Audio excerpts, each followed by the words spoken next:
A pleasant day to all of the participants, organizers, and guests of today's summit.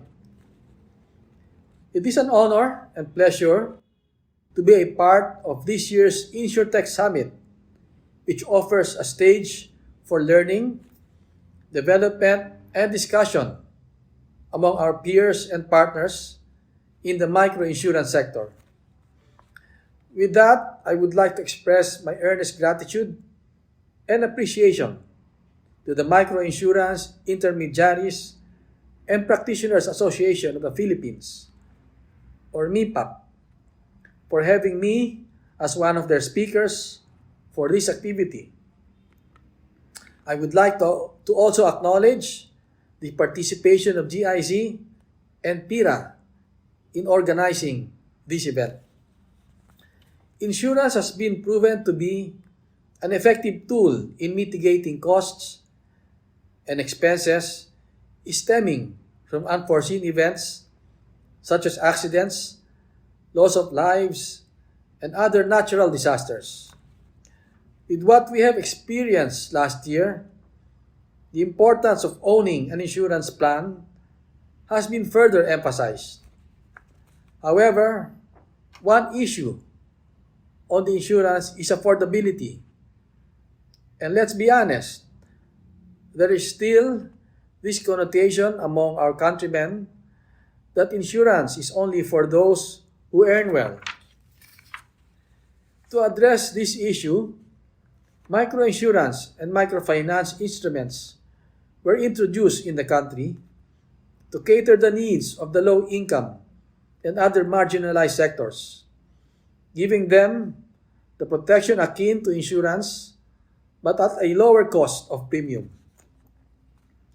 In the recent years, technologies and digital innovations, popularly known as InsurTech, are continuously changing the nature of insurance industry. Just as how the technology is transforming the traditional insurance business, these developments could also bring tremendous effects on the microinsurance sector. The adoption of various InsurTech innovations could open lots of opportunities and challenges for the microinsurance and microfinance providers. It is therefore important for us to stay on the lookout for trends that could potentially reshape the landscape of the microinsurance industry. InsurTech has been around for years and is continuously evolving. But the recent pandemic served as a catalyst to further accelerate the digitalization of the insurance industry. With the social restrictions and other quarantine protocols being imposed nationwide, various industries, including the insurance industry, were compelled to rely on technologies and digital platforms that support remote communication.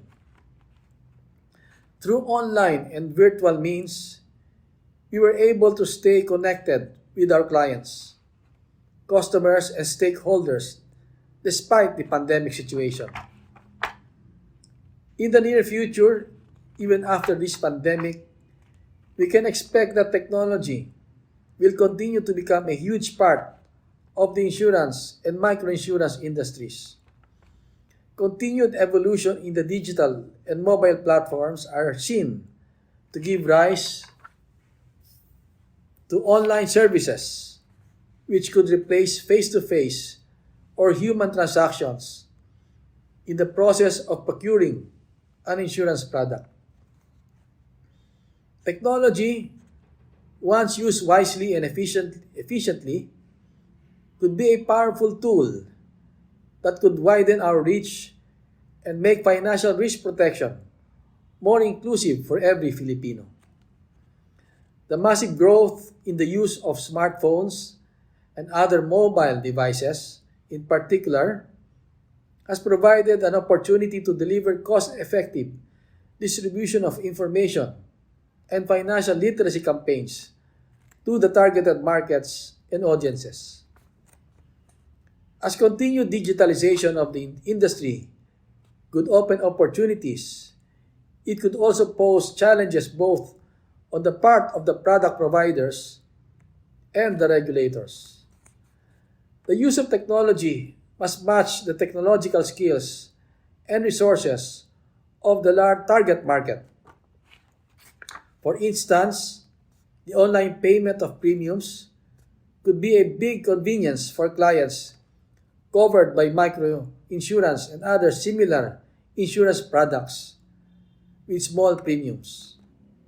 But online collection of premiums can be a challenge when applied to customers who does not have bank accounts or other saving instruments. On the same note, regulatory sandboxes and policies should evolve in parallel with the adoption and evolution of these insurtech innovations. This urged the Commission to promulgate a set of guidelines on the adoption of a regulatory sandbox framework which will provide the controlled environment needed for the small scale and the live testing of such technologies. Finally, the biggest challenge we could face in going digital is the challenge of keeping our data secured. Hackers, data miners, and other cyber fraud still abound and waiting to victimize vulnerable systems. Nonetheless, this challenge should not stop us from accepting technology and innovations in our industry. Technology is here and it is good. We just need to know how to use it and protect it from malicious entities. In the end, no matter what kind of technology our system we use, it is imperative for the insurance and microinsurance industry to operate with a high sense of accountability in order to build and maintain trust among consumers, regulators, and other stakeholders. Let us always remember that serving the good and welfare of the insuring public must be one of our top priorities.